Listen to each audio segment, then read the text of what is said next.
చిన్నజీయర్ స్వామి వారు ఇటీవల చేసిన వ్యాఖ్యలు, తర్వాత చాలామంది రకరకాలుగా ఇచ్చినటువంటి రియాక్షన్లు, వీటి నడుమ ఒక వివాదం ఇంకా అలాగే ఉంది. దానికి తోడు ఇప్పుడు దీన్ని ఎలా తీసుకువెళ్తున్నారు అంటే, జీయర్ వారు చేసినటువంటి వ్యాఖ్యలు అనేవి ఇన్ఫర్మేషన్, మిస్ఇన్ఫర్మేషన్ రిలేటెడ్ టాపిక్స్ అంతవరకే. వాటిని విద్వేషాలుగా మలచాల్సినటువంటి అవసరం లేదు.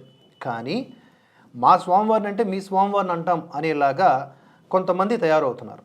వీళ్ళు మాట్లాడితే ఒక సంప్రదాయానికి సంబంధించిన వాళ్ళు అని చెప్పుకుంటారు, కానీ వీళ్ళలో ఉన్నదంతా కూడా అహంకారం, బలుపు. వీళ్ళకి తెలిసిందంతా కూడా కుళ్ళు, కుతంత్రాలు, కుట్రలు, వెన్నుపోట్లు. పైకి మాత్రం చాలా హుందాగా మాట్లాడినట్లు కనిపిస్తారు, చాలా శుద్ధపూసల వలె వ్యవహరిస్తారు, కానీ చేసేదంతా కూడా బ్రిటిషోడి యొక్క కుట్ర కుతంత్రాలకు మించిపోయి ఉంటుందన్నమాట.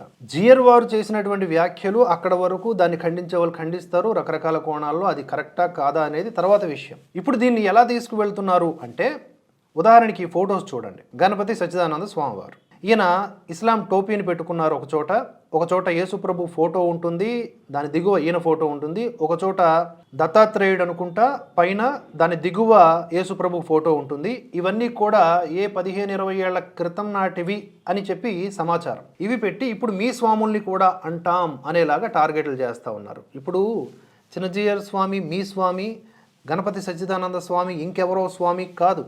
వీళ్ళందరూ కూడా హిందువులకు సంబంధించిన స్వాములే. ఏమైనా వివాదాలు వచ్చినాయనుకోండి, అభిప్రాయాల వరకు చెప్పుకుని పంచుకుంటారు, ఎవరికి తోచిన రీతిలో వారు వ్యక్తపరుస్తారు. అంతేగాని మీ మా అని చెప్పేసి ఈ సెపరేటిజం ఏదైతే ఉందో దీన్ని కాస్త మడిచి పక్కన పెట్టుకోండి.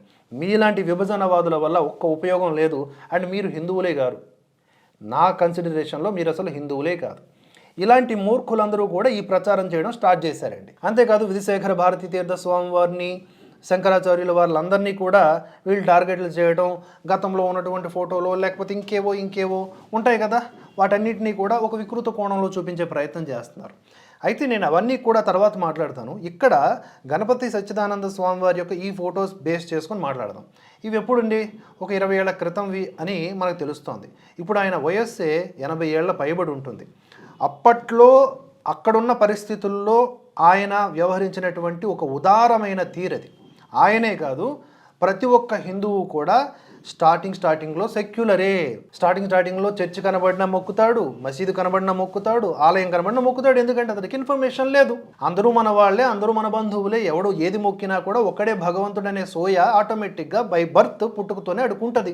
అలాగే మన స్వామీజీలు కూడా ఉదార భావంతో, మాతృహృదయంతో తమ వద్దకు వచ్చేటటువంటి ఏ వ్యక్తినైనా సరే ఆదరించేటటువంటి స్వభావాన్ని వ్యక్తపరిచారు.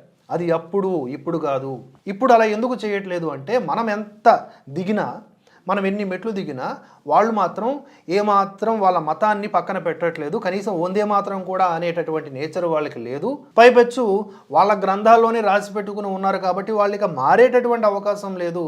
వాళ్ళకి విధర్మీయులు ఎప్పుడూ శత్రువులే. ఈ మధ్యన అక్బరుద్దీన్ ఓవైసీ అన్నాడు కదా, అరే రెడ్డి అయితే ఏంది, కమ్మ అయితే ఏంది, కాపు అయితే ఏంది, బలిజ అయితే ఏంది, మా దృష్టిలో ఎవడు మావాడు కాదు, మా దృష్టిలో కల్మా చదివినోడే మావాడు. అంటే ముస్లిం మాత్రమే మాకు బంధువు, బాకీ సబ్ మేము అవసరానికి వాడుకుంటాం తప్ప మేము మిమ్మల్ని పట్టించుకోం, మీరు మాకు బానిసలు అని చెప్పాడు. అట్లనే అప్పట్లో ఉన్నటువంటి స్వామీజీలందరూ కూడా, ముఖ్యంగా మన స్వామీజీల దగ్గర ఉన్నటువంటి శక్తి సామర్థ్యాలు, వారికి ఉన్నటువంటి మాట తీరు కానీ, వారి దగ్గర ఉన్న మంత్రశక్తి కానీ, వాటి వలన విదేశీయులు కూడా అట్రాక్ట్ అయ్యేవారు. ఆల్మోస్ట్ ఆల్ విదేశీయులందరూ కూడా యేసుప్రభువుని నమ్ముకున్న వాళ్ళే. వాళ్ళు ఆయా సందర్భాల్లో వచ్చినప్పుడు, ఇది నేను మైసూరు దత్తపీఠం గురించి చెప్తున్నాను, ఈ స్వామివారి దగ్గరకు వచ్చేటప్పుడు మేము క్రిస్మస్ చేసుకుంటామంటే అంటే చేసుకోండి అని అన్నారు. ఎందుకంటే ప్రతి హిందువుకు ఉండేటటువంటి నేచర్ అని చెప్తున్నా కదా. ఇప్పుడు కాదు, ఒక 25 ఏళ్ల క్రిందట. ఇప్పుడంటే కొంచెం మార్పు వచ్చింది. మీలాంటి వాళ్ళు ఉంటారు కదా విభజనవాదులు, ఇంకా దాన్ని డైల్యూట్ చేస్తారనుకోండి, మేము దాన్ని కానివ్వం. అలా మన గణపతి సచ్చిదానంద స్వామి వారు ఔదార్యంతో, మాతృహృదయంతో వ్యవహరించినటువంటి సందర్భాలవి. వాటికి సంబంధించిన సెక్యులరిజం చిహ్నాలు అనుకోండి. అంటే మనం దిగి వచ్చినటువంటి సందర్భాలు దేనికోసం, స్నేహం కోసం. కానీ మనం మారినా కూడా వాళ్ళలో మార్పు రాలేదు కాబట్టి స్వామివారు ఏమన్నా దాన్ని తీసుకొచ్చేసి నెక్స్ట్ ప్రతి ఏడాది టోపీ పెట్టుకునే కార్యక్రమం, ప్రతి ఏడాది యేసుప్రభు కార్యక్రమాలు చేస్తున్నారా ఏంటి? కానీ కాదు.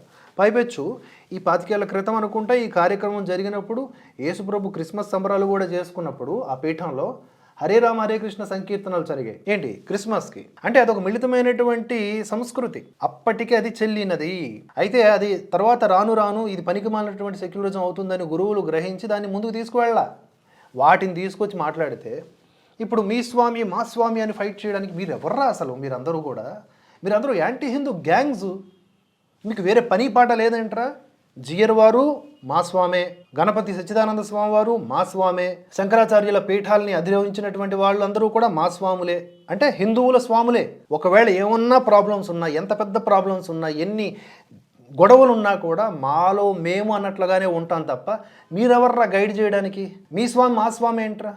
అర్థమైందండి? నేను చెప్పాలనుకుంటుంది ఏంటంటే, కన్స్ట్రక్టివ్గా లేకపోవచ్చు, మన స్వాములు పీఠాధిపతులు అందరూ కూడా ఏదో ఒక దశలో ఏదో ఒక సందర్భంలో ఈ సాయిబాబానో లేకపోతే ఏ సెక్యులర్ దేవుళ్ళనో లేకపోతే విదేశీ మతాలకు సంబంధించినటువంటి దేవుళ్ళనో మొక్కుంటారు, లేదా వాళ్ళ యొక్క కార్యక్రమాల్లో అటెండ్ అయి ఉంటారు, వాళ్ళకి స్నేహహస్తం చూపించుంటారు.